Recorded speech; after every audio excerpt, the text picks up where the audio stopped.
Conference. We're going to build the best football program in the SEC Conference. You have now arrived at Stadium in Gale. The kick, it's been blocked again! How about it? It's been blocked again! It's going to heat one deep down the field. It's going to be to the goal line. It's going to be gone! It's a touchdown! And the Gators have won the game! Tyree Cleveland! How about it? I can't believe what I just saw! Dropping back to throw. Pops and fires the ball over the middle. It's Dory! It's Dory! Got a touchdown! Dory's got a touchdown! Oh, man! Dory's got a touchdown! Ahmad Black, in his final game as a Gator, takes it all the way home and sends Urban out the winner. You have now arrived at Stadium in Gale. Boys and girls, ladies and gents, welcome to another episode of Stadium in Gale. It's your favorite Uncle Silk. It's Dan. And Bellatori. Same corner, same time. Beautiful fall Monday, man. How y'all feeling? Y'all good? Never been better. It's a great weekend. Had a good friend of mine in town from Atlanta. Went to the Bucks game, went boating a couple days. Got to see Jaden Hill totally redeem everything that I've ever said on this podcast. So we can talk a little bit more about that. But otherwise, a great weekend here in Tampa. Beautiful weather. Beautiful elite weather here. Wait, you've always said that the season goes as Jaden Hill goes, though, right? Oh, I sure have. Right. And look what happens. You know, in an otherwise very ugly game, Jaden Hill Save the day, man. basically wins the game for the Gators. Yeah, Right? big plays. Yeah. You know, touchdown, interception, and another interception on, the short field. So You and Can't say I Jaden Hill told you deserve y'all so. flowers, man. Both of y'all deserve y'all flowers, bro. You're we right. sure do. I got tagged in, I think, about 12 tweets within about 30 seconds. Felt like a celebrity right after that happened. So, Mm. Nick, how was your weekend? Good weekend. Had godfather, godmother in town. The fiance was in town. So a lot of people at the house. Sister was up. Full house last weekend. And have another full house this week. Zach coming in. An LSU fan who's going to be making some jambalaya, some gumbo. So come find us on Friday or on Saturday. I'll take him out with me Friday night, and then Saturday he's going to be cooking for Gator Nation. He's good people, and the food's even better than him. You going to be going to the Buff on Friday night? Where can people find you guys Friday night? Gallivanting around town. No. I mean, we'll see how bad I want to feel Saturday evening in the press box. But Friday we'll be at the Gator Collective event. Yes, sir. That's going to be a good time. So Gator Collective is selling tickets. Let me pull this up real quick. They're selling tickets to this. I think it's $25 for members, $30 for non-members. It's going to be at Midtown Social. So it's another tailgater event. They did one. I think Corey, you were at that one at the baseball stadium. No, I did the one. They had one at Gator Walk. Is the one. That Oh, okay. Yeah. Okay. So this is called the That Rooftop. was Kentucky L. Oh, that's tough. This is the Rooftop Tailgater. It's October 14th at the Social at Midtown. They have rented out the entire top floor. So you go up on the deck. You got a great view of the stadium. Drinks, food up there. They have Social has a food truck. That's from 5 to 7. Social starts charging a cover and banding. I think at like 9. But if you're there at 7 and you don't leave, you're in Social for good. A lot, obviously not gonna have football players there because they have a game the next day, but several basketball players, Colin Castleton, baseball players, softball, gymnastics, some track athletes, a lot of current and some former Florida Gators will be there. And I think Shannon Snell is providing food, maybe. So should be a good night. Gonna show my buddy the Gator Collective, and then if we end up at White Buffalo, Zeke, if you're listening, holler at me. Show them how paying players is legal and how to do it legally. Yeah, ethically, I guess. you don't have to You don't have to steal siphon from the money children's from a hospital. children's hospital. Right. You can tailgate and do other You things. could do it the old-fashioned way. The weather should be great. Gator Collective has been a big fan of, a big supporter of Stadium and Gale. We're a supporter of them as well. So go check them out. You can go visit gatorcollective.com, buy tickets, do all that. If anything, if you're going to be in town, it's a great way to spend some time. The weather's going to be great, especially to be on that outdoor rooftop. If you've not been there, Midtown Social is a really great spot. So yeah, enjoy yourself and have a good time, Nick. Speaking of which, the three of us, well, Nick obviously, but the three of us will be in town this weekend. So let us know where you're going to be tailgating. Let us know where the best jambalaya and gumbo is. Make sure there's some vegetarian options, vegan options for Corey, if you're going to offer it up. But we'll be around. We're going to probably get in around noon. Yeah, we're going to be tailgate hopping. If there are any vegan options, we put you towards the top of the list and get the most visuals. But I know my man Paul going to have some sauce for us, man, at one of these tailgates, man. Annie, we should see your face. Everybody, man, hit our DMs up. Hit us up on the timeline. If you have a tailgate, we hopping around. We shooting some visuals.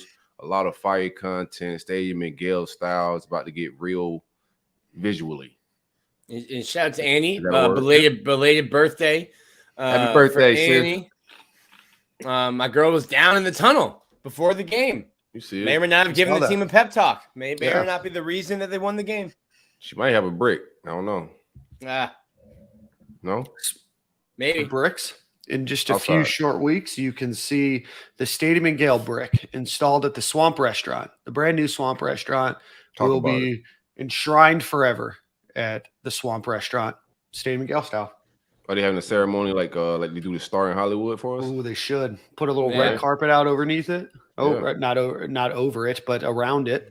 Highlight it, spotlight it. Yeah, for sure. I'll ask. I'll just if they aren't doing it, I'll just do it. I'll just show up on a Wednesday before they open. Bring Zach Albuquerque and have him take some pictures for me. Maybe it can be his next music video. Yes. Love the ideas. Who all got a star? I want to know who all got a brick at any other podcast, or is it just us? No, just us. Just us. Oh, I like that. Was that an exclusive deal, Dan? Yeah, exclusive deal just for us. Check us out. It'll be in November. I got an email about it a couple weeks ago. In November, it'll be installed to live forever at my favorite college bar besides Balls. So if you have a tailgate, hit us up, man. Other than that, man, big weekend on the way. Homecoming was quite the doozy. Yeah, let's talk a little bit about that. Let's, as always, give a quick shout out to Alan Horn. As always, if you are looking for insurance, and now is as good as time as any to look for insurance, give Alan a call. He's a State Farm agent out of Jasper, Georgia. If you're in Florida, Georgia, Alabama, or Tennessee, 706-692-2888 or AlanHornInsurance.com. And if you say, hey, Dan, I already have insurance, that's okay. It's free to check it out. But again, 706-692-2888. You should always be shopping around your insurance, always trying to get the best rate and best coverage possible. Alan Horn with State Farm, 706-692-2888. Homecoming, like you said, Silk, was this weekend. The Gators do beat Missouri 24-17 in an otherwise pretty odd game that only saw the Gators pass for 66 yards. You saw Jaden Hill with 2 interceptions, 1 return for a touchdown, but an overall not a super pretty game, not a super sexy game, but the Gators do pull out a victory over Missouri, which if you've watched them over the last 12 years, anytime you can get a victory against Missouri is always good. But from a high-level perspective, Nick, Silk, what were your thoughts on the game? Ugly affair offensively to start. Missed a lot of easy throws I thought we need to make just to get rhythm and things going. Run game struggled a little bit, but we was able to hit some big runs. So the offense just started off very slow. Defense, of course, is going to struggle every game, but it seemed like we can't get both on the same page at the same time ever, right? Defense started off, they get a couple stops. Offense is sputtering in the beginning. Once the defense started are giving up a lot of yardage and big plays, then the offense cranks up a little bit, man. Just a young team. Early in 6 games into Billy's tenure, just growing pains, I would say. Another game of growing pains, an ugly affair. Anthony Richardson's got to get better as a quarterback and mature along the season. All this is developmental, but my overall take is more struggle at the quarterback position. Easy throws that got to get made. Still monitoring the play calling. Not terribly upset with it. I know we need to execute better. Some guy stepped up. Ventrell Miller is a Sunday guy. Yeah. I know we've been talking about maybe he can't play 3 downs, but he's just showing that he's like gotten a lot better and made a lot of money getting side out of sideline. He looks a lot faster. Just everywhere Saturday. So happy for Ventrell, happy for Jaden. Both of those guys dealt with some injuries. And just happy we got out of there with an ugly win. We'll get into some more details, offensive defense, but overall, an ugly win. Get out of there. What else you want to say? What you got? You have to put what Ventrell's doing into perspective also. Like, first off, the guy's a psycho. He's getting mad at Jay Bateman for taking reps away from him in practice because he wants to practice. But he's got a fractured foot, which he needs to go to 3 days of therapy for and then get a shot to numb his foot to then play on Saturday. So he's playing with feeling in one of his feet. And everything Silk just said is right. So maybe you need to keep getting pain injection shots every Saturday because he's flying around the field. I just want to put into perspective. Like Ventrell Miller is, when you talk about I don't love calling football players like warriors or soldiers. You can just call him that guy. Calling him Winslow, but yeah, my guy has pronouns. He is him. And I just want to put it into perspective. Like he is putting his body quite literally on the line. And I think Billy Napier is trying to figure out if there's a way to get him a 7th year of eligibility. Man, that's the general. I think it was some stat that was spewed that when he's on the field per play, I think the average goes down like 6 or 7 yards or something crazy like that is the difference.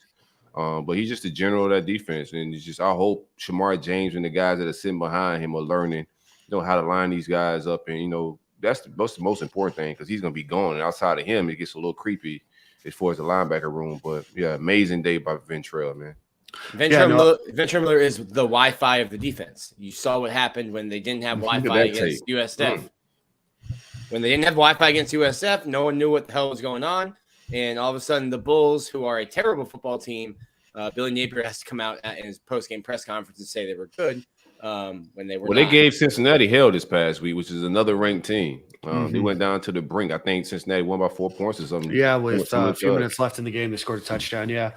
No, I thought defense overall just struggled. At the beginning, they did well. Definitely a defense that relies heavily on Ventrell Miller. You have a couple of key turnovers by Jaden Hill, but ultimately just a pretty average pedestrian performance by the defense. Again, we talk a lot about it on bend don't break. Missouri averaged just a hair over 8 yards per play per drive, which isn't too bad, but again, gave up some chunk yards, gave up some big plays, big runs, but on top of that, they're not getting any real pressure on the quarterback. You got a couple sacks in the game. Sorry, let me take that back. You're getting some pressure on the quarterback during this game, but you're not stuffing the run. You're not really doing much at the line of scrimmage. A lot of second and third level work done by the Gators defense. And that's something that has to improve against LSU and, against Georgia, certainly 2 weeks after that. So otherwise, Ventrell Miller, Jaden Hill had big games, but, after that, just a tough game for the Gators on defense. Third down was the most egregious thing, I would say. Right. Third 25, third and 17. Not enthusiastic about the DB rotation again. I know we had this previous with the last staff, but I don't know why we rotate DBs as much as we do. But the third and 25, you catch 27 on the field, who I don't think is having like the greatest of years. But if you got hot guys that are making plays, leave those guys on the field. That missed tackle with third and 25, it just can't happen. In college football in 2000 and ever, third and 25, get the hell off the field, and that's just I think we still got some old energy from last year creeping around a little bit, but I think the first 2 downs, you're putting the opponent's offense in a bad predicament. It's 3rd and long a lot. But what are you doing? What's breaking down on 3rd down to give up that type of yardage is just like mind blowing. Yeah, the Gators gave up a 3rd and 18, a 3rd and 15, a 3rd and 18.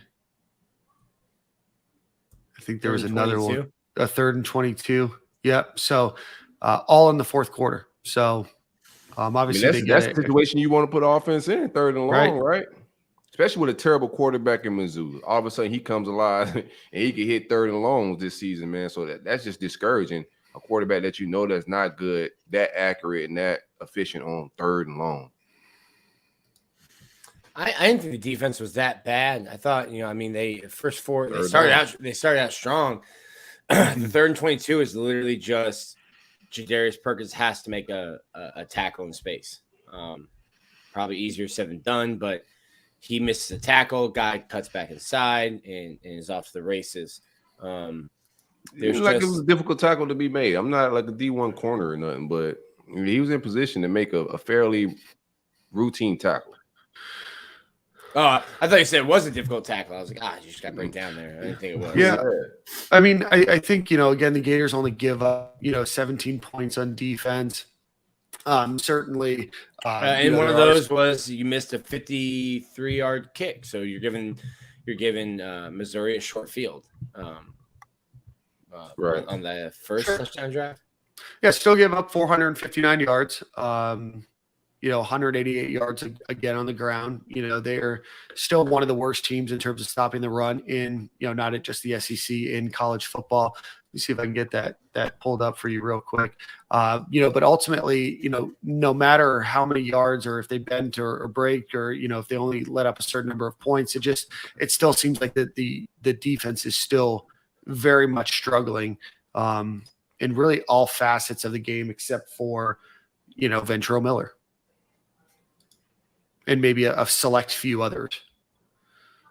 Yeah, Brent Cox don't care about the containment or the edge or none of our opinions about it, to say the least. He made a play for a tackle for loss, but just at this point, like I was watching him pretty much just go after like stats some of these games is discouraging as well. Bro, set the edge. Do your job. They sat him for a little bit, and I thought the defense played better when he sat. But you just got to set the edge. And I think a lot of our run defense is coming from guys just not playing gap discipline, containment football that they've learned since they've been in like middle school, man. You got to contain the edge. And you got a quarterback that can run in Jaden Daniels this week as well. So that becomes important when you add him into the running game. If I'm the OC, if I just predicate my offense, a lot of it like moving the pocket and getting on the outside off of Brent Cox if I need a big play, especially on 3rd down, because he's going to pin his ears back and go for whatever tackle for loss and sack every 3rd down. So I will just screen him on his side, do whatever, run on the outside of his side every time there's a 3rd and long or 3rd and situation I need to get. Yeah, the Gators were unable to get any tackles for loss on rushing plays during that game. So certainly when you talk about contain and when you talk about being a one motor, one direction guy, that's certainly evident when you look at the stats from the game. I thought Princely Uman-Milan had a decent game. He had a couple of impact plays. Gervon Dexter had a couple of plays. A lot of people have asked about him in his performance this year, but I thought that he did okay. Not a ton of huge issues that I saw. And I might be forgetting a few, so feel free to correct me both on YouTube or now. Huge issues with safety play this week, or in particular, the one player that came back from quote unquote injury the week before. But you just got to get a little bit better, a little bit stronger. Missouri's not that good of a team, but still walked away with a win, which is, I guess, all that matters. Let's talk about offense a little bit more. Gators do throw for just 66 passes or 66 yards. I'm sorry, can I get one takeoff? I do want to get your takeoff. Now, on both of Jayden Hill's interceptions, he was had big cushions off the ball, but he jumped routes. I think a lot of that cushion stuff, we gotta like know exactly what's being played, because I just think there been a situation where we play off the ball and there's opportunities for us to jump routes and we just haven't jumped them. And you got to see a guy that's been watching film. Jaden he'll credit the film watching to him jumping that route. But he was in a position to make plays.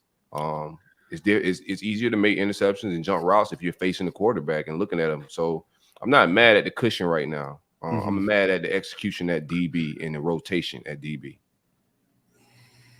Yeah, and then I found the stat. Go ahead. I think they were in zone there, and Brady just thought that that they weren't in zone. Ventrell Miller, if you go back and look at that play too, Ventrell Miller in getting out to his zone, that clearly for Missouri was a timing route. Ventrell Miller runs into the receiver, breaks the timing off a little bit, and Jaden Hill jumps the route. So I think there's even stuff that doesn't show up on the stat sheet that Ventrell Miller is doing.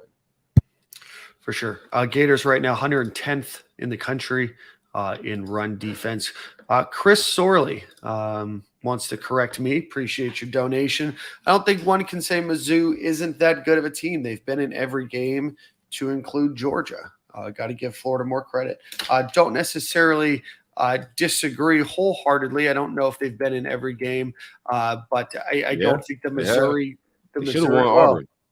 Yeah, but I think they get their teeth kicked in by Kansas State earlier in the season.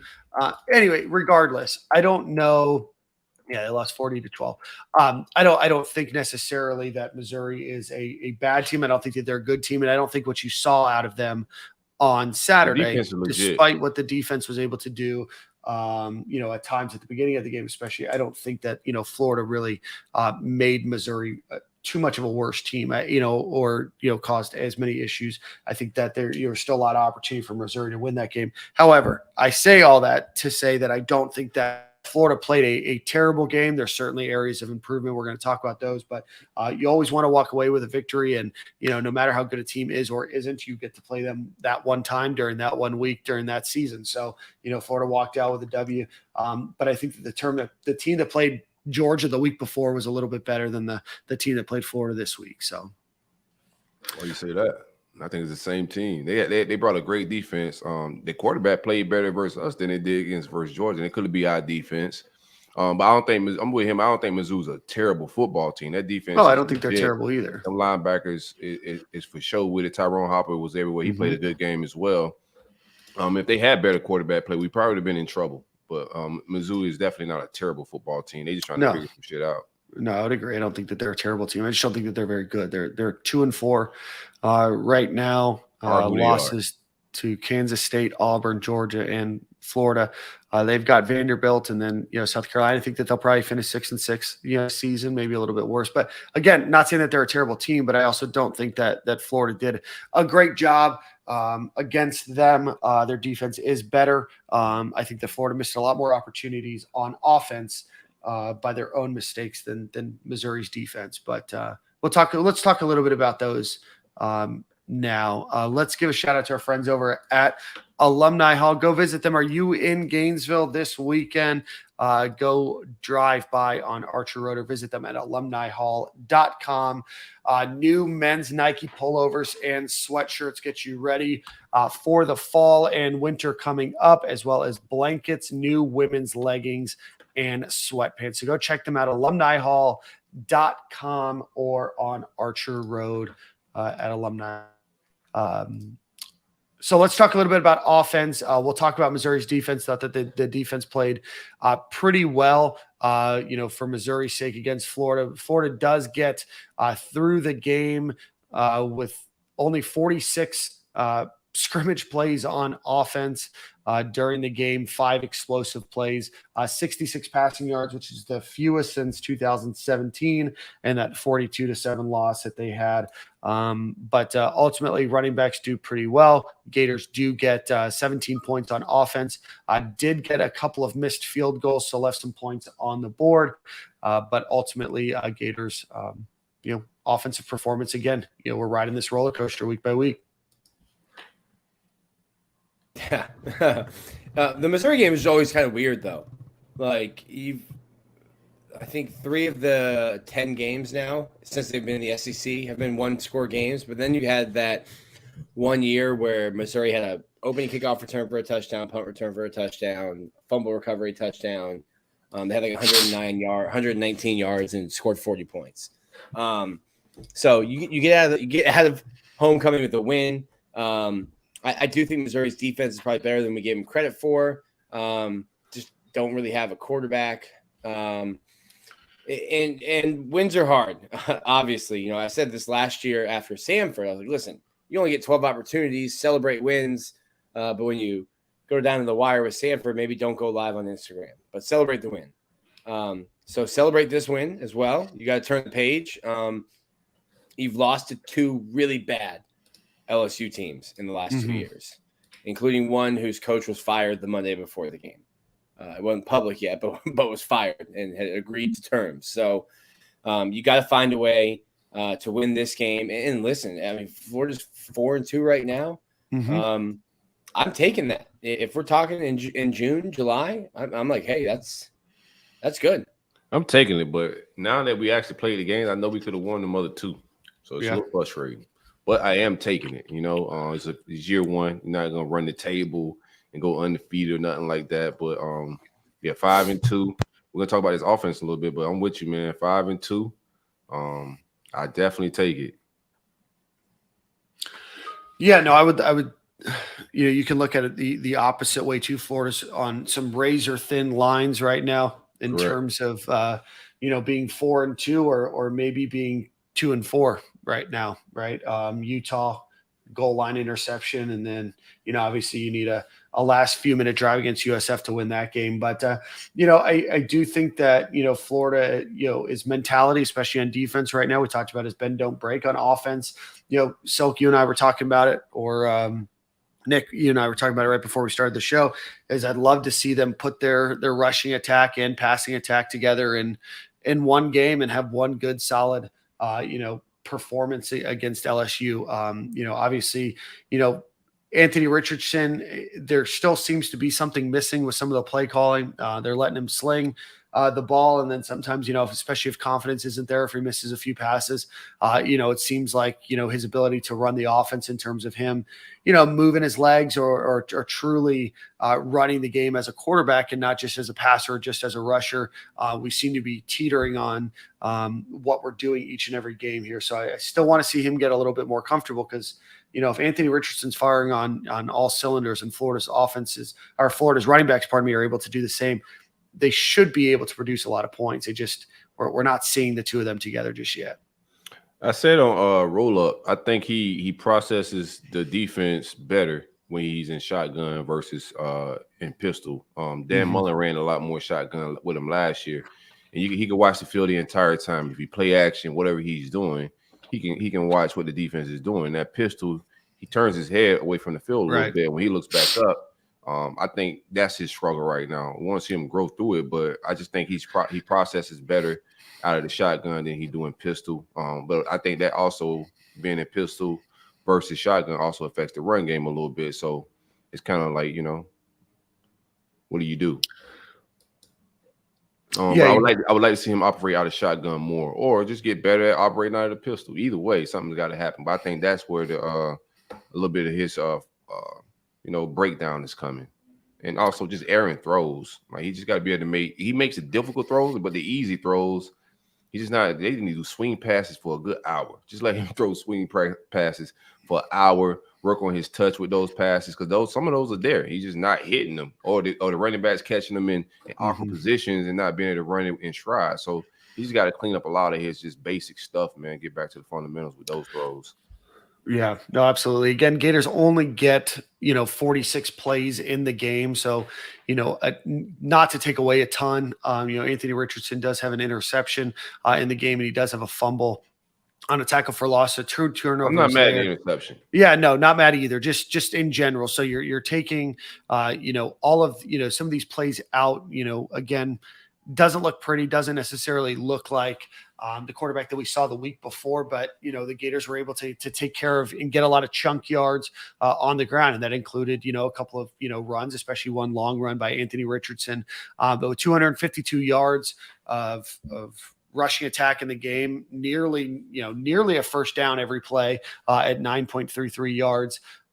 We're able to really do a lot. And there's a stat that's called highlight yards, and it's basically yards after the offensive line has done their job. And the Gators got 139 of those in the game. So I think that, while we can say, we want Anthony Richardson to get a little bit better and be a little bit more consistent, the offensive line was able to carry them, and then even past the offensive line, they were able to make, certainly a lot of yards, on the ground rushing.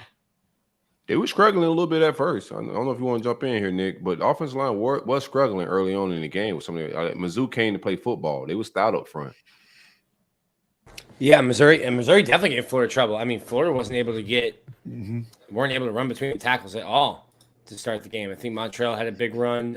ETN led Florida with yards. Naquan only had eight snaps, so it was the third snap getter in that running back room. Really fixing some things, man. I only have him at 5 carries. Is that right, Nick? 8 snaps, 5 carries, 8 snaps. Oh, 5 carries. Okay, sorry. Yeah. I was going by the Pro Football Focus, the snap counts.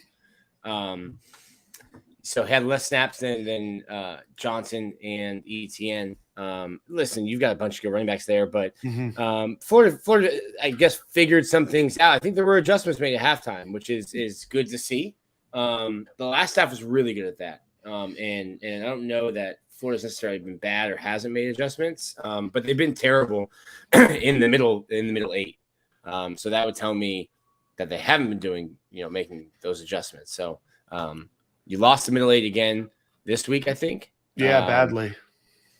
But I did see adjustments made to what Missouri was doing the rest of the second half. Yeah, the middle 8, those 4 minutes before halftime, those 4 minutes after halftime, Gators run 9 total plays and just not good. It's not like Missouri controlled the middle 8 either. It's pretty much a wash. Missouri played a little bit better during those middle 8. But if you look at those advanced analytics, which we know Billy Napier and his staff does, the Gators only had 1 successful pass and 1 successful rush during those 9 middle 8 plays. So, ultimately not a great performance offensively, but again, a noon game against Missouri, a game that's always been wonky. You walk out with a W, walk out with a victory, with an opportunity, where now I think you're starting to see the shift of who's going to play more on offense. You're starting to see, a lot more ETN, a lot more Johnson. You're starting to see, I thought that there was some good route running in the game too. It just didn't all click at one time. And, that's okay. It's going to happen. They're college kids, and one week you might, light up the scoreboard, and next week you might not. So, yeah, they just got to get more, and that's going to come. It's year 1, but they just got to get more consistent. And I still didn't think we played up to our level. So you're seeing just a level of play. Like they're not a team that could go play for the college football playoffs, nothing like that. But they're definitely not playing up to their highest potential, man. And we've seen that several times with the USF game, this game, even like I would say the Kentucky game. We're not playing up to our potential. When we play up to our potential, I think we'd be an undefeated team right now. So I just want to see that team. LSU is a team that struggled versus Florida State. They struggled this past weekend and got waxed by Tennessee. But we've been showing, like, quarterbacks have been having down years. The last few years, quarterbacks be having a bad year, but when they come play us, they all of a sudden they turn into world beaters. I just want to see us play up to our potential and put a struggling team, put them away. They struggling offensively as well. So we'll see who could pull this out. But I like my Gators, man. I think Anthony, mentally, I think he's struggling with the moments, big or small. I think, I think a lot of his game is mental. He's just got to get that. Quarterback, I think, is a lot like playing golf, and like you just got to stay on top of your shit mentally. And I think if the moments are too big, it fucks with him. And I think if moments are too small, like his energy he's giving off is just like, to me, it's a little flat sometimes. Even if you're struggling, I think like his body language on the sidelines throws me off, man. And I'm a big fan of Anthony Richardson, but I think his body language throws me off. If it's a big game or small game, I'm just not getting the energy that I want from him from the sidelines. It gets a little flat. Is that you've seen that? Are you seeing that on TV or It's hard for us to TV. see from our Yeah, press it's on box. TV. I mean, you've been at games too. And I don't know. It's just hard for us to like see where he is at all times. Yeah, I couldn't see it the Kentucky game because I was at it, but people Yeah. were telling me on no cap that hey man, like wasn't feeling the body language from him from a leader perspective. So I had to go back home and watch that game and just watch him. I haven't been to any more games. Every game I watched since then has been home. When he's winning, the body language is great, but when he hits slumps or he's struggling, the body language, I don't like it. You know what I'm saying? I think as a leader, he's got to understand that the team's watching you, fam. So like you gotta like just like a head coach gotta stay somewhat, even killed. He's got to get that part of his game where he's even killed. Even if you ain't a rah-rah guy like Tebow, bro, stay even killed. Stay on the same level. Don't get down. Don't get too high. Stay that guy. But I think he got to fix that part, the mental part of the game, man. I don't think this is like physical struggles. I think he's just struggling with like the mental part of the game. Yeah, I go back after games and watch him again, but I'm fast forwarding through, trying to get to the next play, fast forwarding through commercials and through dead time. So I haven't really seen that. And then obviously from the stands, I'm not getting that, or from the press box, I'm not getting that view.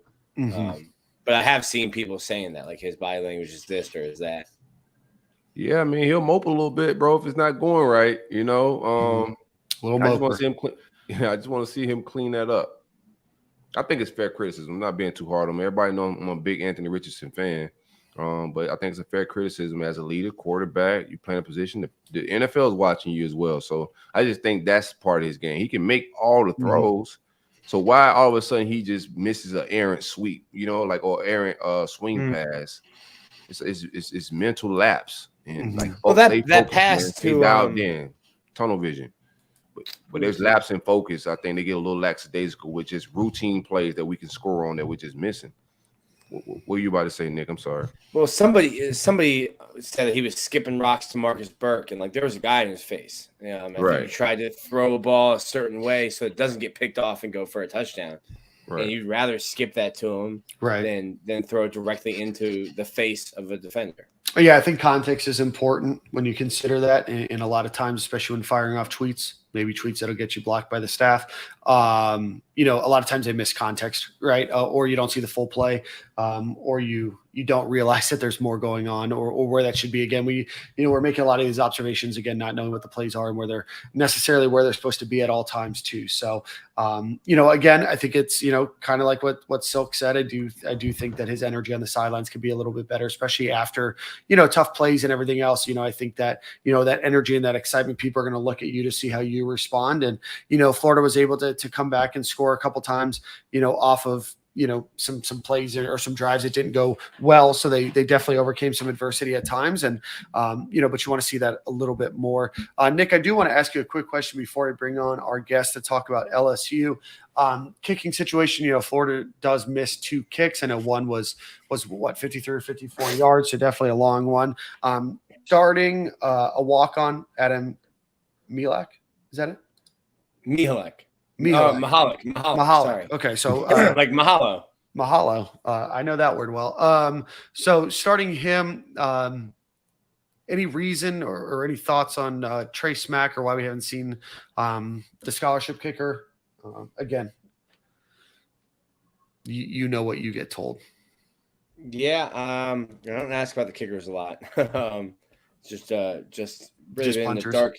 Just been in a dark place mentally with only one punt the last 10 quarters. So it's been tough for me. I don't know. We asked Billy about it. He said Adam has made some good kicks for us. He'll fix some stuff. Obviously, the one really long one. I thought that one was blocked against Tennessee, but it might not have been blocked. He had one that looked ugly. I was almost hoping it was blocked at Tennessee. I don't know. They've moved the kickoff duties. Mahalik had 1 or 2 kickoffs go out of bounds, and Trey Smack's been great on kickoffs. It's a lot easier, and it's a whole different ball game, kickoffs versus trying to kick a game-winning field goal. I don't have much confidence right now. Like if Florida's down 2 points and you've got a 45-yard field goal on Saturday to win the game, I don't have a ton of confidence in Mahalik right now.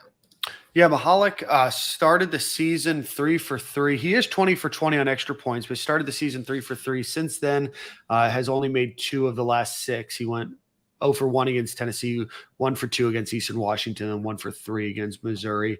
I don't know if that, warrants a change. I don't know what practice is like or anything else, but certainly I think with all of the success that Florida has had for the last, I'm going to say 20 years at place kicker, except for those couple years in 2013, 2014 time. Florida's been used to having a really good kicker. So they need a special teams coach or what? Yeah, not a lot of game changing happening. Well, there is game changing, just not for you. Return. Yeah, they did have a big punt return. That's right, Nick. First one. Yeah, we got a whole season. We have a season we play here, Nick. We got 1 punt return. Titanic. It's been 84 years. Right? Oh, my gosh. All right, well, let's get our guest on. But before we do that, let's give a shout out to our friends at Home Field Apparel. If you're looking for some of the best vintage Florida Gators logos and designs, or I believe they're up to about 70 different schools now, go check out homefieldapparel.com. Use promo code Stadium and Gale. Get 15% off of your order. Again, homefieldapparel.com, Stadium and Gale, all one word, for 15% off of your order.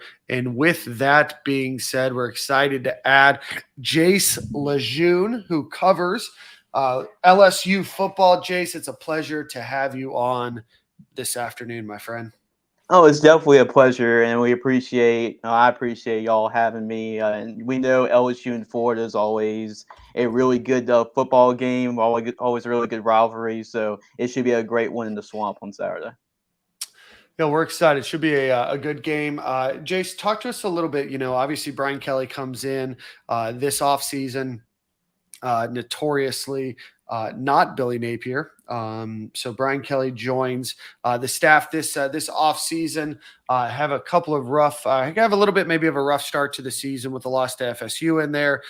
Team seems to turn it around a little bit, gets ranked. Does have a loss to Tennessee this weekend. Talk to us a little bit about the LSU season about halfway through so far. Well, it's been up and down, as you can say, so far this season. And it's just really been a definition of this season for LSU is really the first half and second half. I mean, you look back, the first half against Florida State, it was not pretty. But in those games against Florida State, Auburn, and Mississippi State, those were not pretty first halves for the LSU Tigers. But I do give credit to the coaching staff for making a lot of adjustments in the second half. LSU almost came back and defeated Florida State. It took a blocked extra point at the end in order for them not to have a chance to go in overtime and perhaps even win that football game. But they ended the football game really strong against Florida State. And then Mississippi State, you look at Mississippi State this year, and they've been pretty dominant all year long except one quarter, and that was against LSU. When LSU outscored them 15 or 14-0 in the fourth quarter and got that victory. It was definitely the best quarter of the season for the LSU Tigers all season long. And then the Auburn game on the road, LSU was down 17-0, and they kudos to them. They come back, and Matt House did a great job of making adjustments in the second half, and LSU came back and fought through and won a, I guess not a pretty football game, but they ended up winning the football game, being on top at the end. So LSU has done a great job of battling through adversity and overcoming a lot of those deficits, but you could not have that happen against a Tennessee football team that was rolling, and it was the same song and dance all year. LSU gave up a big lead right at the start of the football game. You muffed the opening kickoff. You give Tennessee 7 points about a minute into the football game, and then also you go 3-and-out on offense. You punt the football to Tennessee. They get a 59-yard return with their punter making the tackle, and then they add 3 more points on the board. So 4 minutes into the football game, you're looking at the scoreboard and you're down 10-0 against a Tennessee football team that's really rolling. So slow starts have really played this football team. Slow starts and special teams have really played this football team all season long. What is going on? Obviously, Jaden Daniels is a starter. What is going on at the LSU quarterback position, and what has Jaden done well this year? Well, he's done a great job, especially in that Florida State game earlier this year, of escaping trouble. And really, in that Florida State game, you had a freshman left tackle making his first ever start. You had a whole new offensive line that was playing in the first ever game. There were not really, besides the receivers, we got Keishawn Butte and look at some of the receivers that they had. That was pretty much the only really experience that was coming back from that LSU offense the year before. So not really a lot of continuity. And really, Jaden Daniels was just trying making plays on his own, running the football. As you all know, he's an elite runner, and he can move the chains with his legs and make some plays with his legs. And he's been an efficient passer. But I think this year, what's really uh, hurt this LSU offense he hasn't been really decisive in taking a lot of deep shots, really taking a lot of deep throws, and all offseason long, a lot of people were bragging about how talented LSU's wide receiver core is. You look at Keishawn Butte, who everybody was talking about being a top 5 overall pick before the start of the season, and it took the Tennessee game late in that Tennessee football game to get his first receiving touchdown of the season. So he just hasn't been aggressive throwing the football downfield. In fact, he only had 150-yard plus completion of the season, and that was in the game against New Mexico. So he hasn't really been aggressive throwing the football down the field. He has been efficient, and he has been able to make plays with his legs because he's an elite athlete, elite runner, but he hasn't been aggressive throwing the football down the field, and that's where you really have an advantage a lot of times with a lot of these great receivers around you. You think that's from a lack of I'm sorry, real quick. Do you think that's from him not throwing the ball down the field? You think it's from a lack of receiver separating or confidence on his behalf? It's a mixture of both, because there are some times, and we have a good view of the press box. There are a lot of times that there are really open receivers, and he just doesn't see them, and he just sometimes the first, second read wasn't there, especially early in the season. The first and second read wasn't there. He just takes off and runs, and then the receiver breaks in late, or it's just really been a combination of a couple of different things. And sometimes he really, with a new receiving core, a new team, he's trying to get confidence in these guys, and he's trying to really learn how to play with these guys. So I think it was just really a mixture of that through the first couple of games. Now, I thought this past Saturday, there weren't a lot of bright spots for LSU against Tennessee, but I thought he was more aggressive throwing the football down the field against Tennessee's defense. They moved the football like They was Coach getting smoked. Kelly. Yep. They They moved the football when between the 20s and everything. But when they went inside the red zone, when it was third and fourth down, that was when they absolutely struggled, and it showed. So it's just a mixture of a couple of things: receivers not really breaking open some plays, and him happen to making a play, but also him sometimes not recognizing that his third, fourth receiver was open. Yeah, sounds familiar. LSU has an unbelievable receiving room and nobody to get in the ball. It feels like I've seen that or read that book before. Oh yes, it's there's a lot of great receivers, and you look at it. I mean, LSU's always been known for the receivers. Even look back at the Les Miles era when they couldn't throw the football, and they had great receiver talent there. And it's the case this year, but I think a lot of people were pointing to Keishawn Butte's struggles. Well, there are a lot of mouths to feed too. I mean, it's not just Keishawn Butte. Malik Neighbors has been the leading receiver on this football team. Brian Thomas is a freak of nature, and I'm sure y'all gonna get a chance to see that Saturday. I mean, he's 6'4", 200 pounds, and he's a long strider. He has all the physical attributes. And then you have a guy, Jack Best was the leading receiver last year as a freshman for LSU. Dre Jenkins has been a senior that's played a lot of big moments and actually was the player that won the football game, scored a game-winning touchdown against Texas A&M last year in that game. So there are a lot of really good receivers on this football team, but it's a lot of mouths to feed right now. What has, I thought personally, and I've had some friends, family members that played in Brian Kelly's program, so I'm not a big Brian Kelly fan. Just from that standpoint, but I always thought that was a terrible culture fit. And granted, you're 6 games in. I looked really smart when he came out and said family. I was like, "Yep, told you it's a bad culture fit." But what is the general thought behind Brian Kelly from LSU fans, from the people in Louisiana, and obviously Florida's going through the same thing right now with some struggles in the first year, which is to be expected, but just what's the general thought behind Brian Kelly and where he's going to take the program?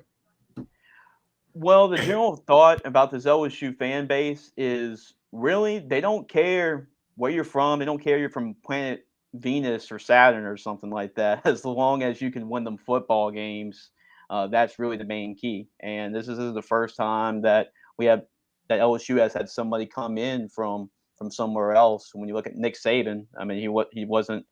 Everybody was talking about not really being a culture fit there, but it took a couple years for him to really get that program going.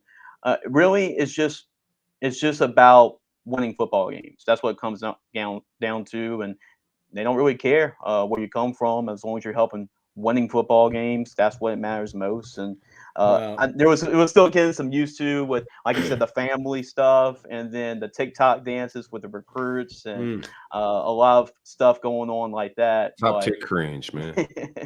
yeah, it definitely was. It was definitely cringy to watch.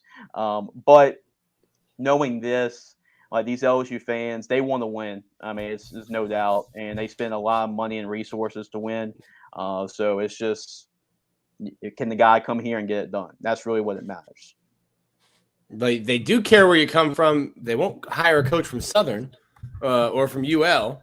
But other than that, yeah, I guess so.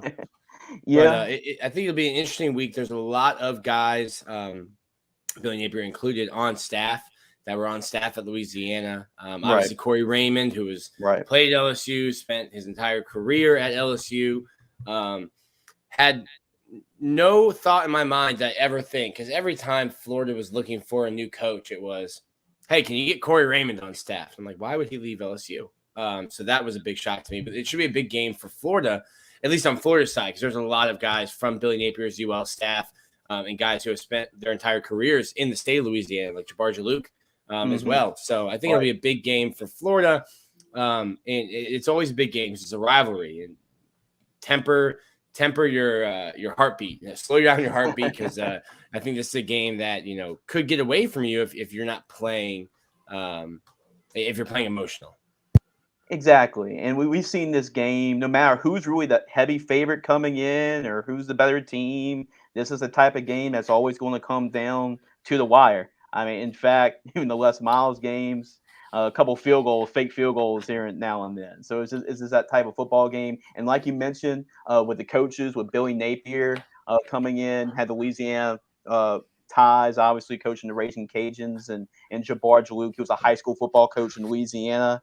And then you look at, Corey Raymond, who's been on the staff for a long time at LSU. And some of the players, I mean, the running backs for Florida, for y'all. I mean, Montrell Johnson, he played football at De La Salle High School in New Orleans.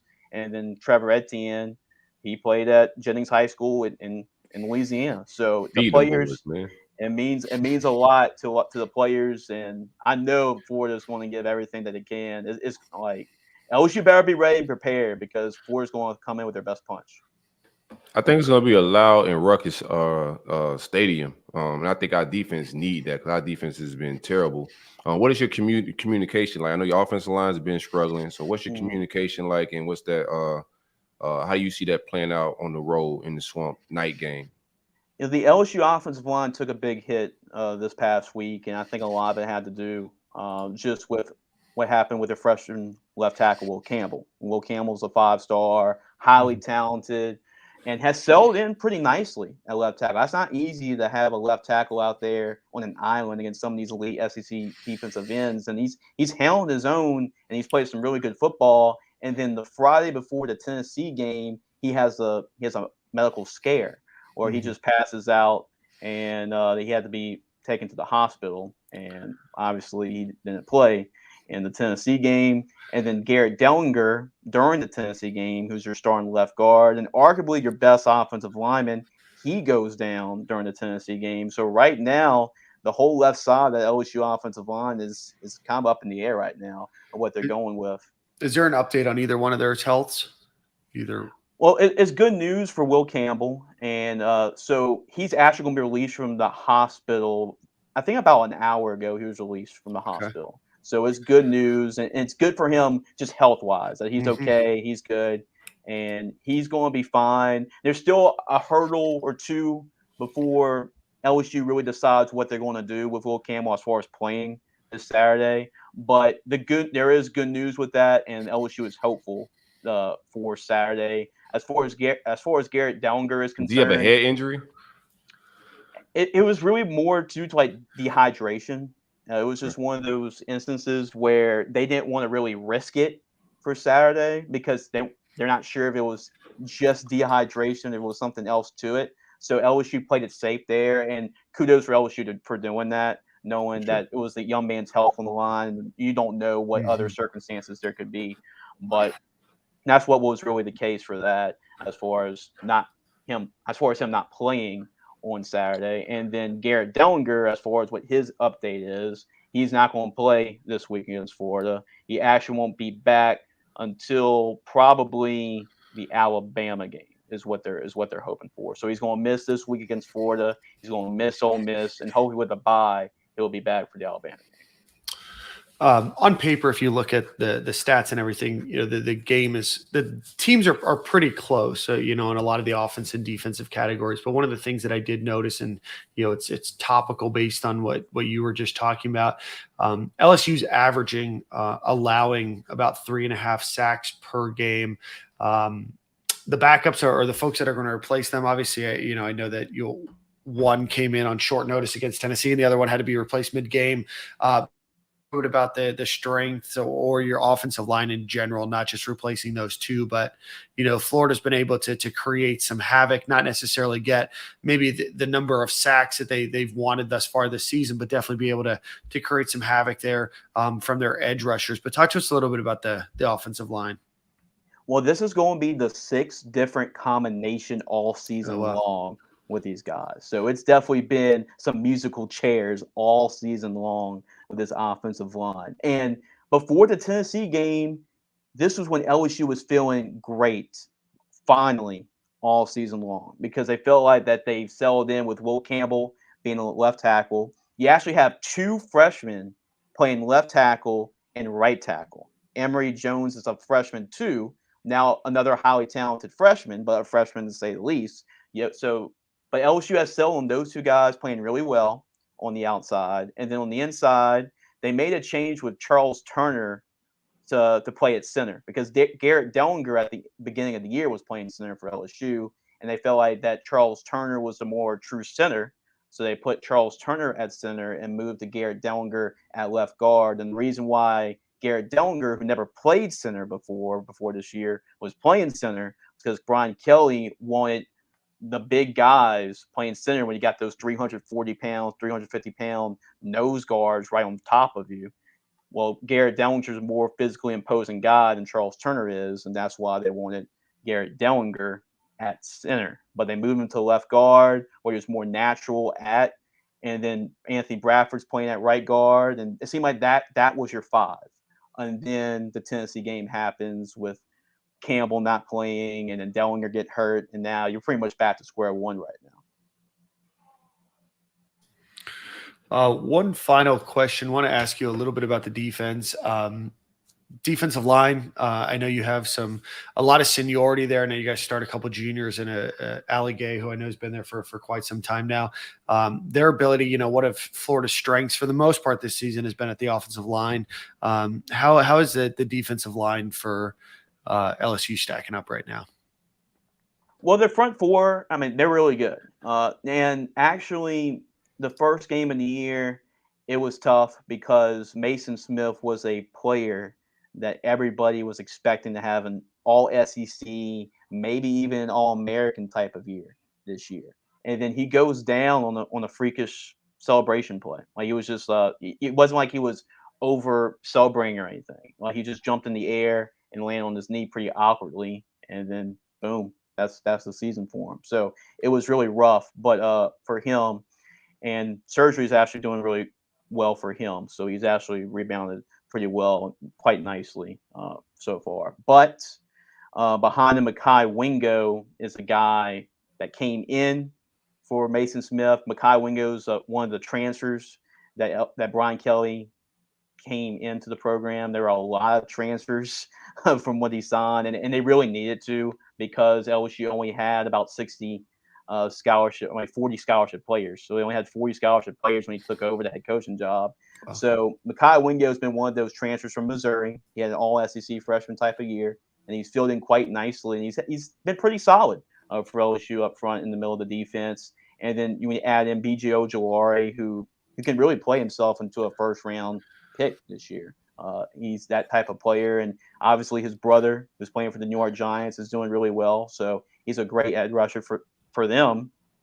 And then Jaquan Roy's been pretty solid too, and he's been a really good player up front for the defensive line, and actually made one of the most, I guess, like unrecognized plays throughout the season was when during the Auburn game where their Auburn's quarterback, Robbie Ashford, had a big lane. Looked like he was going to get a 30, 40-yard pickup. And then all of a sudden, like nobody was in front of Ashford. And then he makes a play to trip him up. And that could have really saved the game for LSU. So this defense line's been really good. They had an off game against Tennessee. They gave some big runs in the running game, which really surprised me in that football game. Some big gashes in the running game. But that defense, especially with the offense struggling, and they were put in some tough situations, whether it was the special teams or the fourth down calls, that LSU's coaching staff was really aggressive on some of these fourth down calls, trying to compete head-to-head with a Tennessee offense. So it made it really tough for this defense all game long, and they just got gashed towards the end of the football game, and it showed. And I know another name that's topical for Gator fans is Harold Perkins. Again, Florida and LSU go down, down the wire for his commitment. I think Texas A&M was involved in that one as well. But looks to be having a pretty solid year so far, definitely in a rookie campaign. How has he been for you all? As a freshman, and LSU has some really good linebackers come through the program. I mean, just recently with Devin White, and you got Debo Jones. I mean, there are a lot of really good linebackers that come through, Patrick Queen. But there are a lot of great linebackers that come through this program. And at this point, as a freshman for Harold Perkins, he has outplayed those guys and is way ahead of those guys when they were freshmen. So I'm not sure where Harold Perkins is going to be in the long run, but he is going to be a special player for LSU. He's been really good, and they really need him to play a lot. Now, one of the biggest question marks that really the media had after the LSU loss to Tennessee was that Harold Perkins didn't really see the field that much against Tennessee. And really, for Harold Perkins, he was that dude on the defense for him. In a couple of games, had the interception against Auburn, had a couple of sacks against Mississippi State.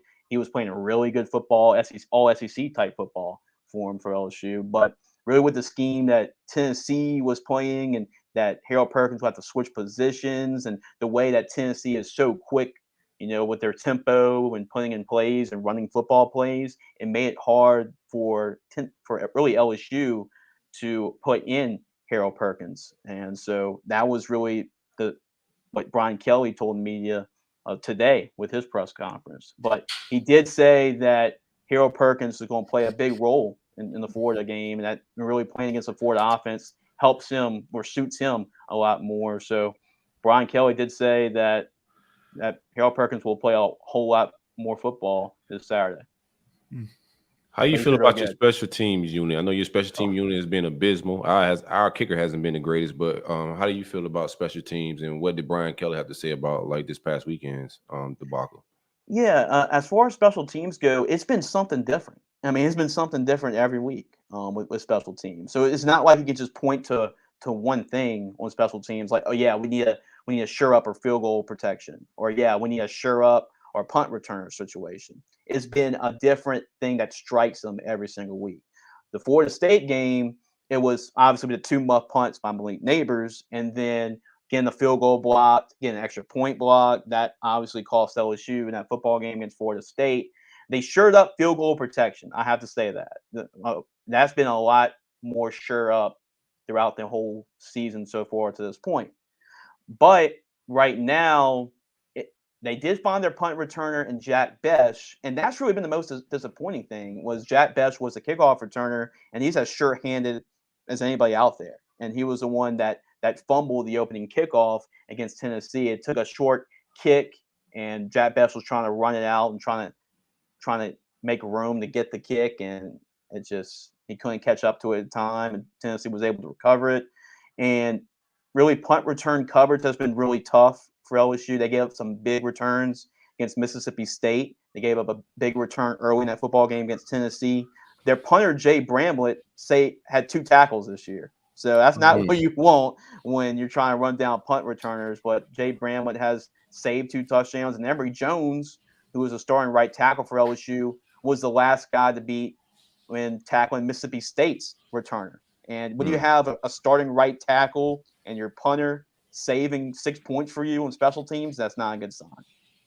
Yeah, we're going to change subjects before you get Nick too excited. Anytime you can bring in kicker stats, he's pumped up. Jace, before we get you out of here, what's your prediction for Saturday? It's a Saturday night game in the swamp. What do you think happens?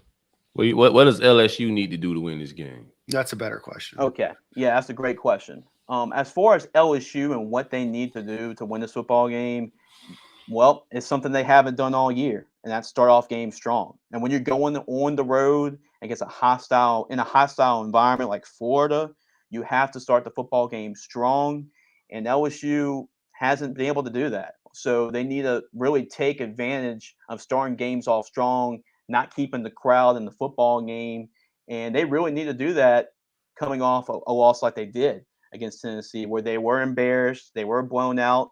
So just really for the morale of the team, they really need to get going early in the football games. Now, give credit to LSU. I think what I like so much about this year's LSU football team is that they battle.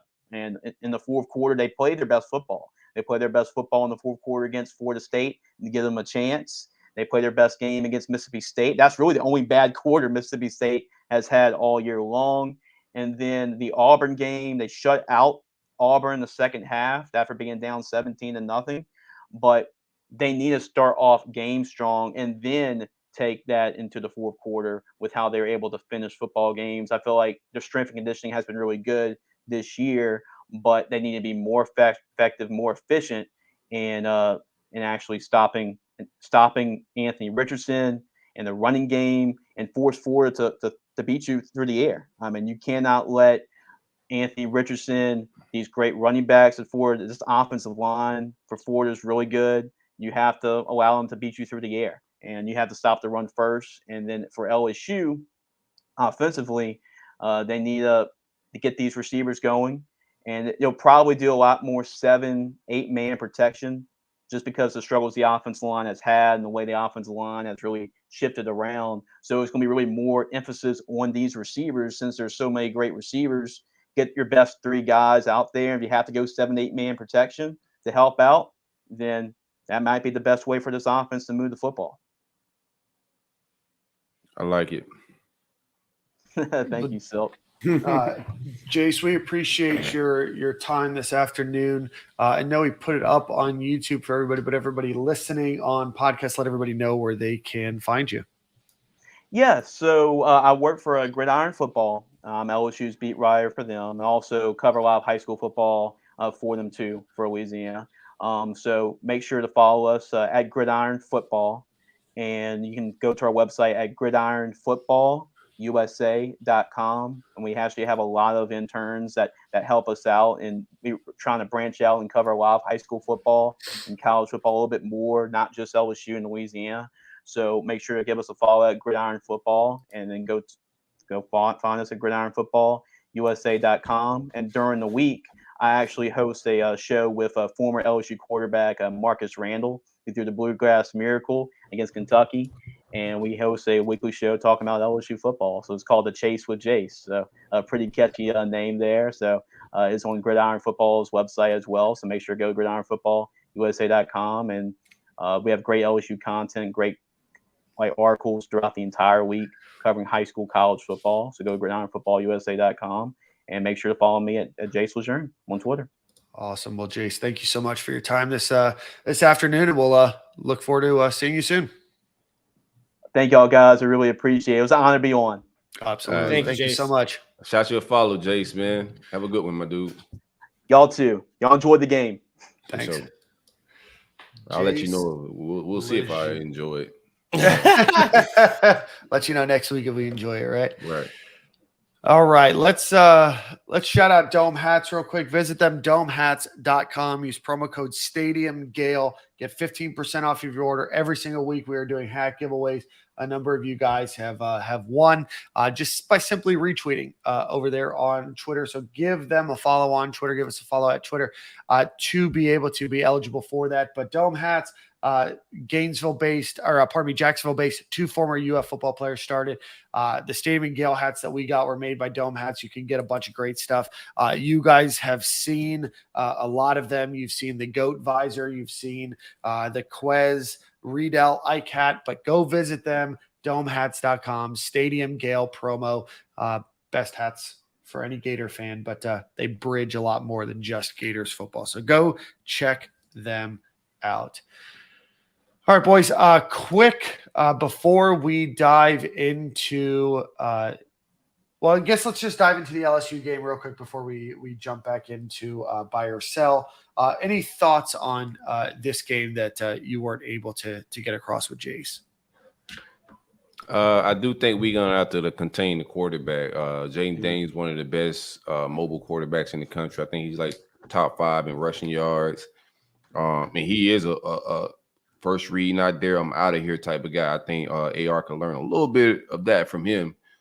This game may come down to what quarterback can scramble and make the biggest plays with his legs. That's my take, man. Both quarterbacks could struggle. I hope our quarterback don't struggle, but if history repeats itself a little bit, both quarterbacks can struggle a little bit, and whoever can make the biggest plays with their legs could win this game. Jaden Daniels is 7th in terms of rushing yards by a quarterback. 99th in the country. I shot that from the hip. I didn't even look it up. I just figured he was bad. up there. You got a couple guys. KJ Jefferson, obviously there. Larry McCammon is up there. He's running back. John Rice Plumlee at UCF. Heard of him. And Malik Cunningham at Louisville and Adrian Martinez at Kansas State are the 2 at the top. I don't know if that's good company. Some of them are.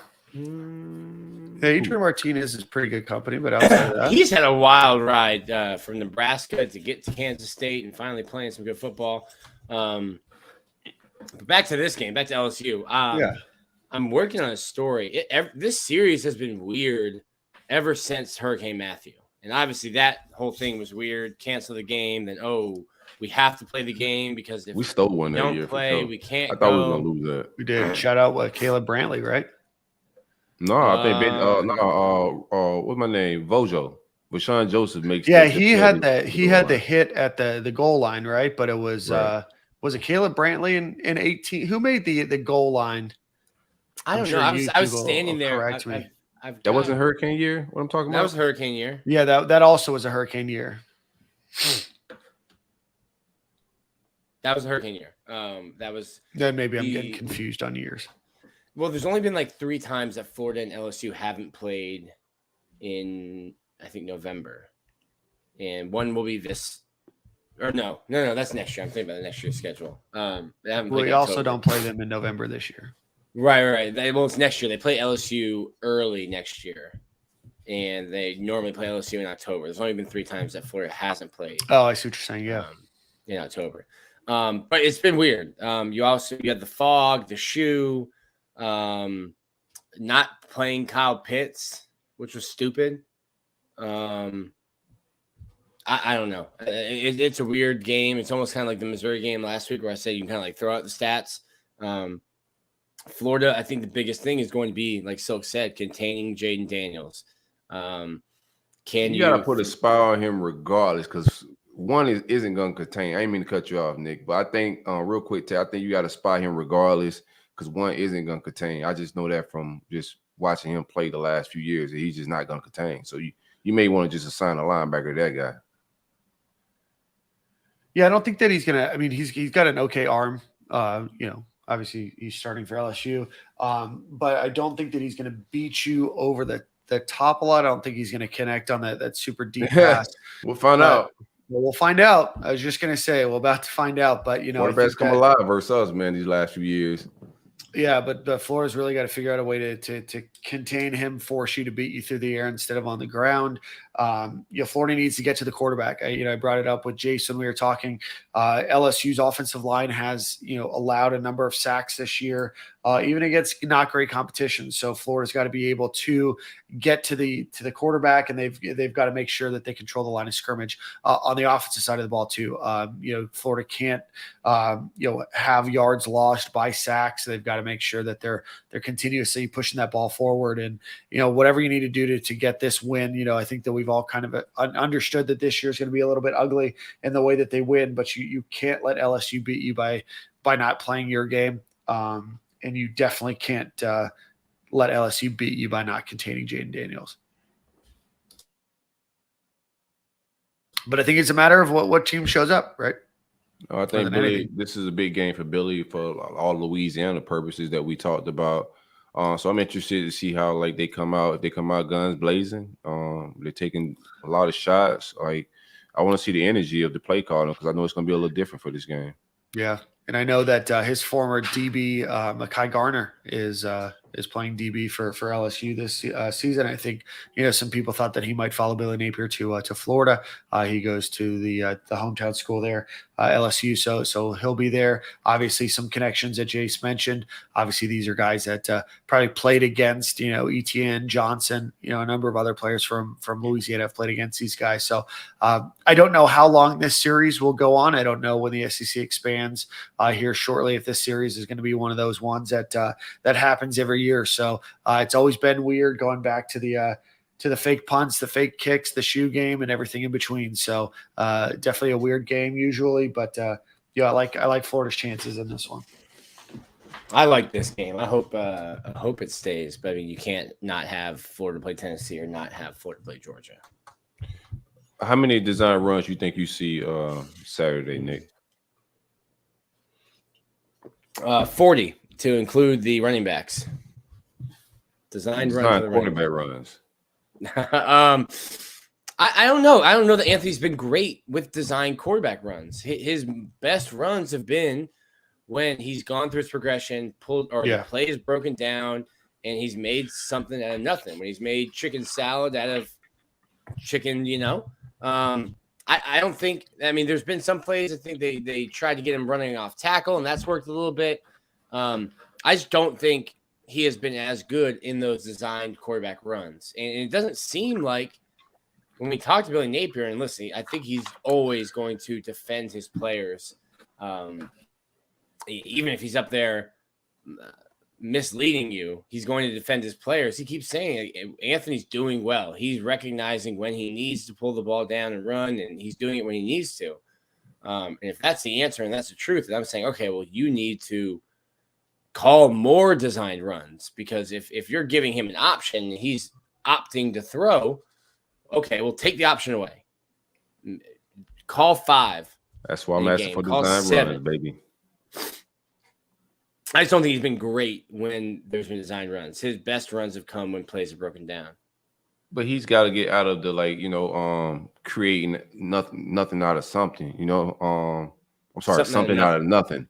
He's got to get away from that and just executing the design plays, because while he hasn't done great at running those design runs, they were set up. They're set up nice. So he just needs to be a little bit more patient and let the play set up and follow the actual play, and not go all freelance and try to make something out of nothing. Just execute the play. The design runs are set up. We're getting linemen out and ahead of him, 3-4 guys.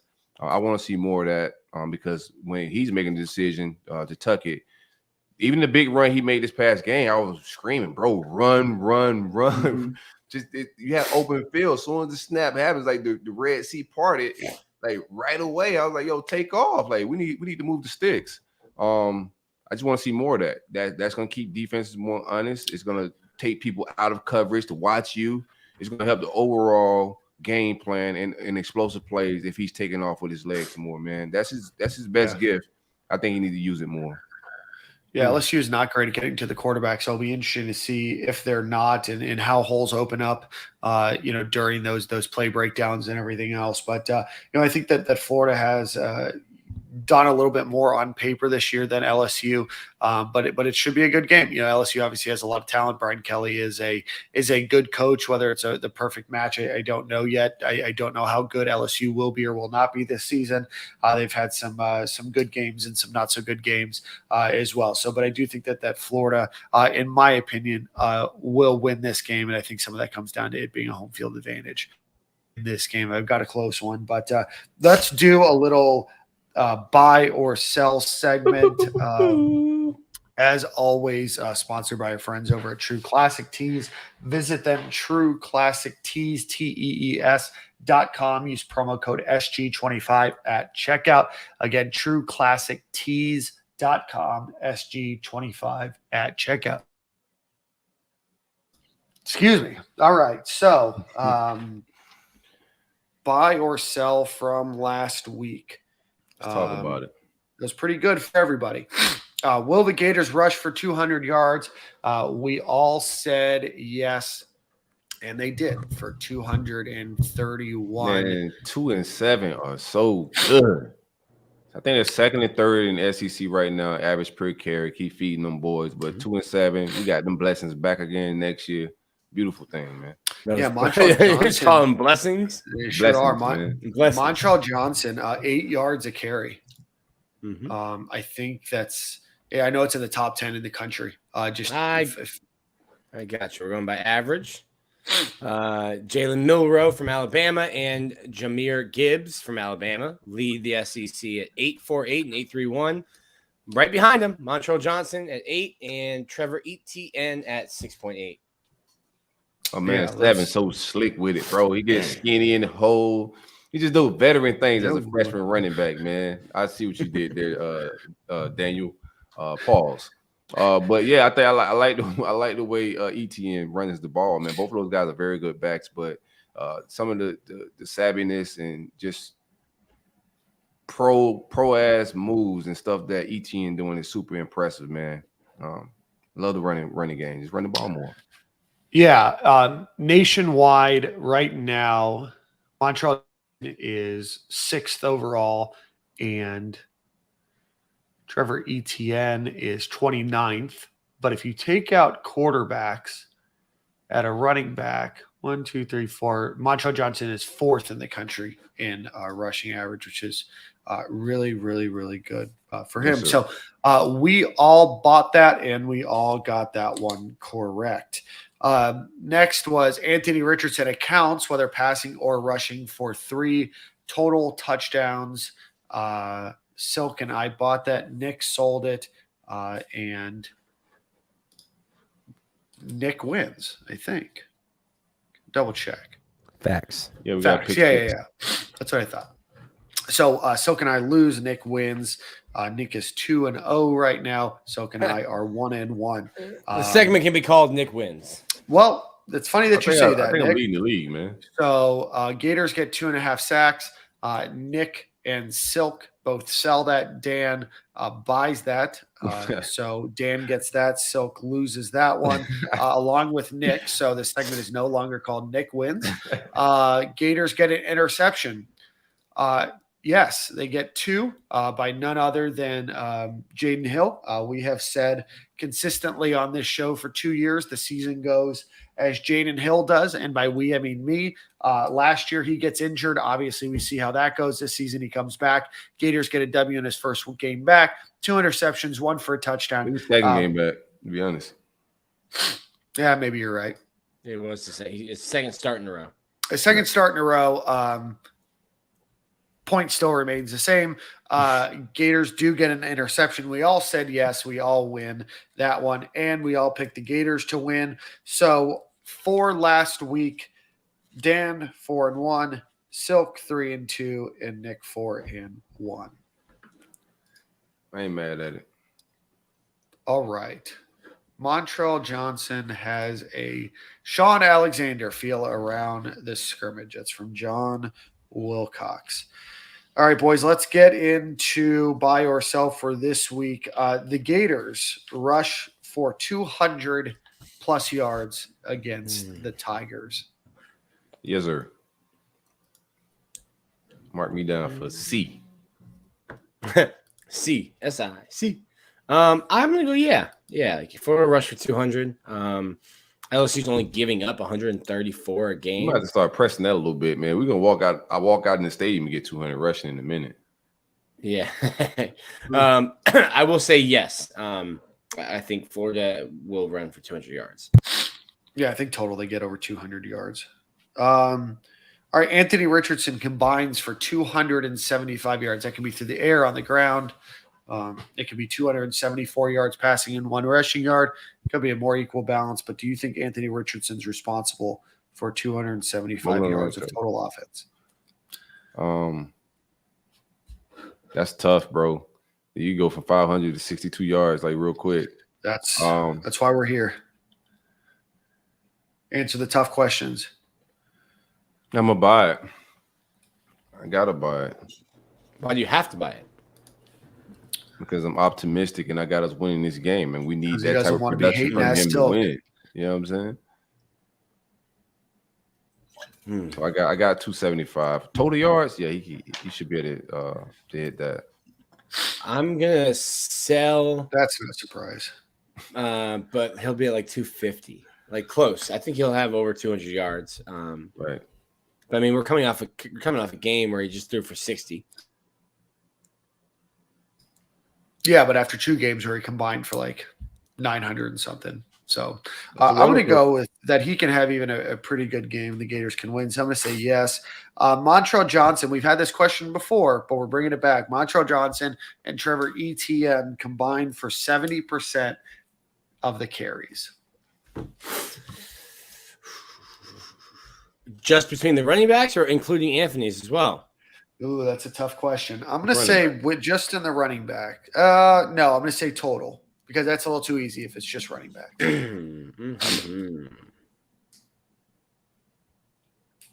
I've sold this every time. You have. And I've been right. Yeah, I'm gonna sell it. I mean, if you including Ant as well, 70% is a lot. Yeah, I'm selling. I would have bought without Anthony, but I sell. I'm selling. Well, it's a lot easier. There's only 3 of them, so even if you broke it in half, it's in the thirds it's 66. So it's just asking for 1 extra. I'm gonna buy just because I got to win some points this week, and I know that they're going to. Gators get an interception. Yes. Yeah. Buy. Yes. Yeah. Better pick this man off, man. I said that, and then we got an interception like the next play during the game. I tweeted that, man. Beautiful, beautiful stuff. This is a terrible quarterback. We should be able to cause enough havoc to get some turnovers at home. It should be a loud place. Night game. We need more 3 o'clock games. How about that? Like, what the hell? Is it noon or 7 p.m.? Right middle of the day. Then I got to drive back to Tampa after. Jeez. I forgot that Ricky Pearsall is going to run into his old quarterback today or on Saturday. Yeah. Maybe Ricky will play corner. Maybe easy pick. Hey, I know that guy's throw him the ball. Well, actually, he didn't do a good job of hitting Pearsall in Arizona State. So. No, well, didn't do a good job of hitting anyone.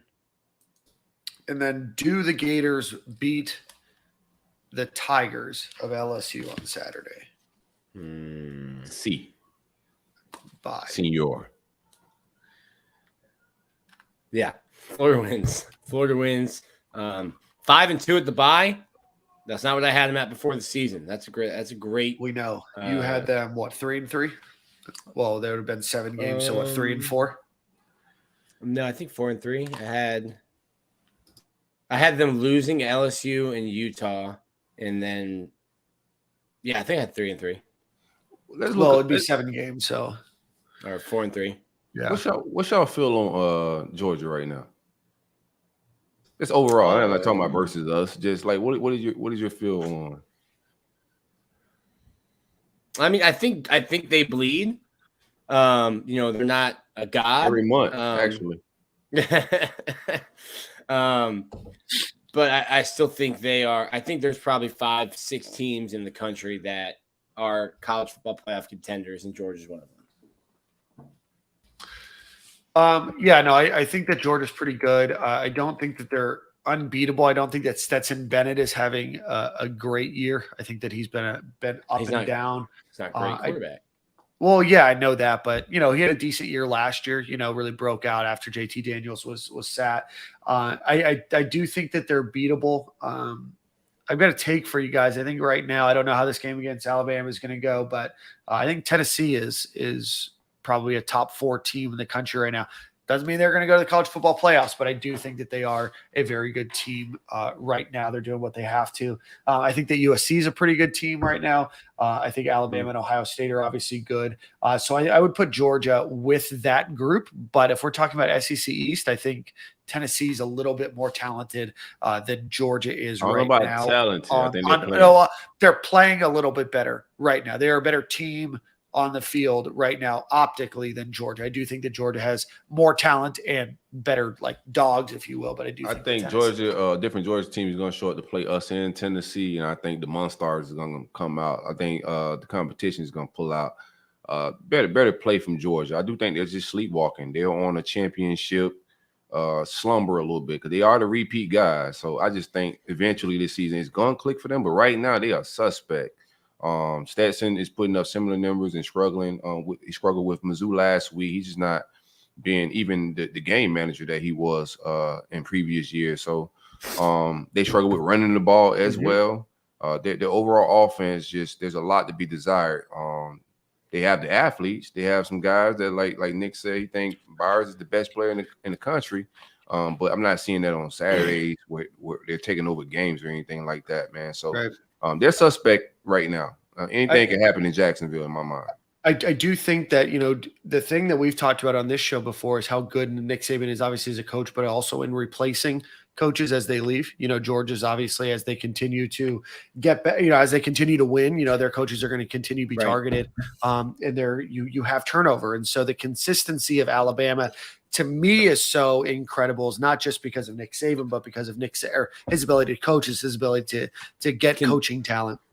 Continue finding that talent. On right. A yearly basis. Continue to mesh, right? And so, Georgia obviously had some key offseason losses from a coaching perspective as well. So I think that we all thought that Alabama would dominate everybody this season. Obviously, Bryce Young did get hurt, so it's tough to look at the last 2 games or so.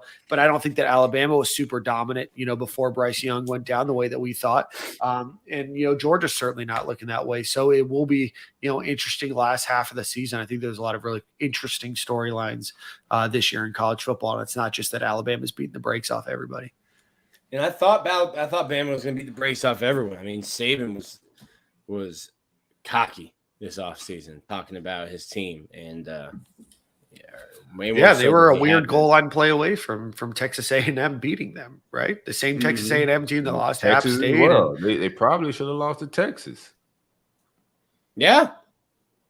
Bama could very easily, and that's why you play the games. I mean we're gonna take our slim wins as well, but Bama could very easily have 2 L's right now. If Quinn Ewers doesn't get hurt, right?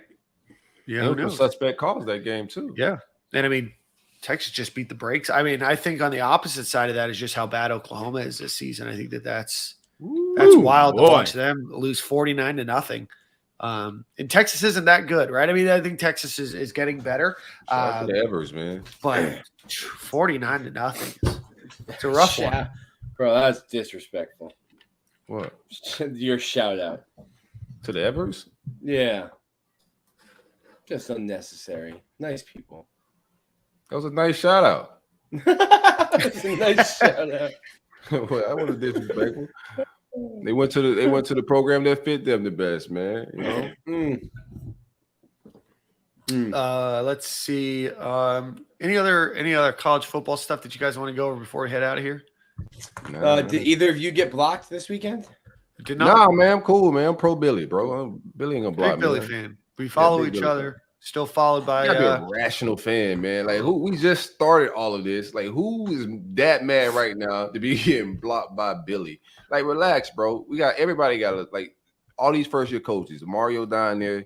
As fun as it is to laugh at Mario, like he's gonna recruit, he's gonna get talent, he's gonna have opportunity for 3-4 years to prove, if he could win or not. And Billy's the same way, dog. Like he came from G5. There's a lot of learning curves, but it's a big picture. You gotta see the forest, man. You can't just stare at the one tree and worry about these games and the season. This is a building. This is a stepping stone, man. Don't lose your mind over every play call. Don't lose your mind over what AR is doing. Just chill. Let the quarterback develop. Let the coach install his program, his culture. Vibe out. I like the vibes Billy bringing, man. If y'all block, y'all wilding out a little bit. I don't think Billy run that account either. Well, you say that, but then everyone's mad at Dan Mullen because he didn't run his account. I wasn't mad at Dan Mullen for not running his account. I don't want to run my account. I'm ready to stop running mine. Right? Surprise. In other news, but yes, no, I am not blocked. Just keep up the good tweeting over here by me. UCLA 6-0. Did not think that Chip Kelly would turn it around in year 5, but doing well. Yeah, these guys time, man. And then Clemson starting to put it together. So definitely an interesting year in college football. But let's take us out of here. I don't know who has Song of the Week. Is it me? I think so. So it's before me. We do it's what? Nick.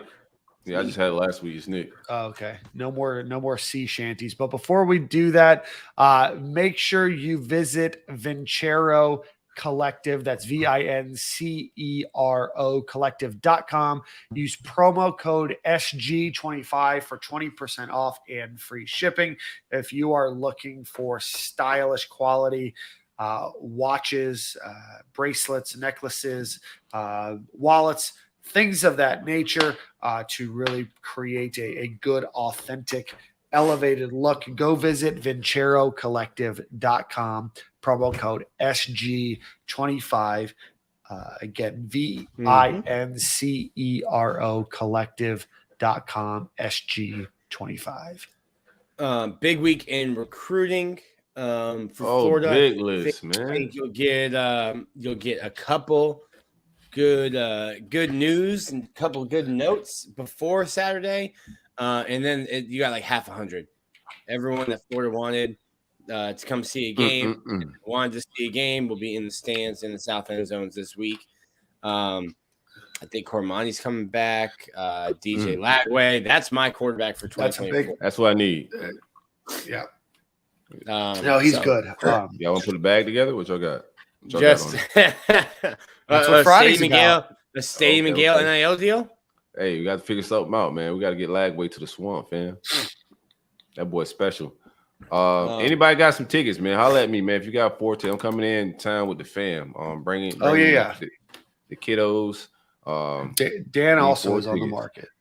Yeah, we're on the market for some tickets, man. So if y'all feeling gracious and glorious, holla at your favorite podcasters, man. Down to pay as well, but if they're free, I'm taking free ones. Just a couple of topical recruiting announcements this week. Bryce Thornton, 4-star safety, is going to be announcing his college decision at 3:15 on Thursday. Let me just pull up a little bit more about Bryce. I know he's 4-star safety out of Alpharetta, Georgia, Milton High School, 5'10", 185 pounds. Florida, LSU, Alabama, Georgia, Miami offers. Clemson, Auburn, Texas, a lot of big schools there. Florida's been on him for a while. The On3 consensus has him ranked as a 3-star, but On3 themselves have him ranked as the number 27 safety in the country. And then not long after that, on Thursday as well, from Wharton High School here in Tampa, Florida, 4-star cornerback Dijon Johnson, who's previously committed to Ohio State, is going to announce his commitment. So again, Bryce Thornton, 3:15 on Thursday. Dijon Johnson, 4 o'clock on Thursday, just to be out there. Once again, if you got a tailgate, holla at us. We moving around. Stadium and Gale, Midtown, downtown, around town. If you got a tailgate, holla at us, man. We shooting visuals. We hanging out with the people, man.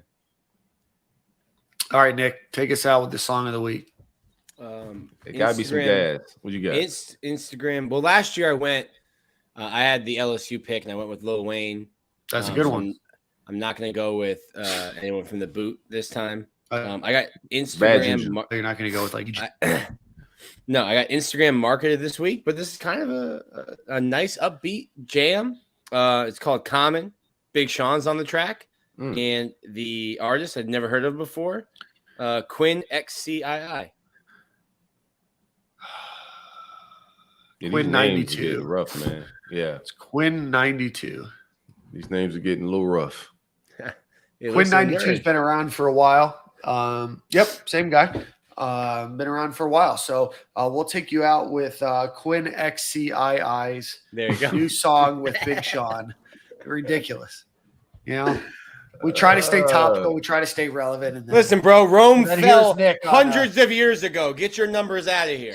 Yeah, man. I would have read it the same way, Nick, because I don't know who that is. I would have been like XXI. Guys holding a wooden racket. The last time Roman numerals were used, the wooden racket was still being used in tennis too. So use the 9 and the 2 if you want me to call you Quinn 92. I love it. All right, Screw boys. this guy. I'm about to See give y'all you a little boys Saturday, man. See y'all Same boys quarter, this same weekend. time on Saturday. Yes, How's sir. that sound? Beautiful. Yeah, you have to post up on the corner. Hey, this outro music is my jam. Play that joint, man. Oh, if you don't know what outro music we're talking about, not Quinn 92, follow us on YouTube. Make sure you like, subscribe. If you're here, Sure. thumbs up, comment, super chat, whatever it might be. Thank you all for following. Make sure you check out our sponsors, and we'll see you guys. I'll see you guys on Saturday, and we'll see everybody here, same corner, same time next week.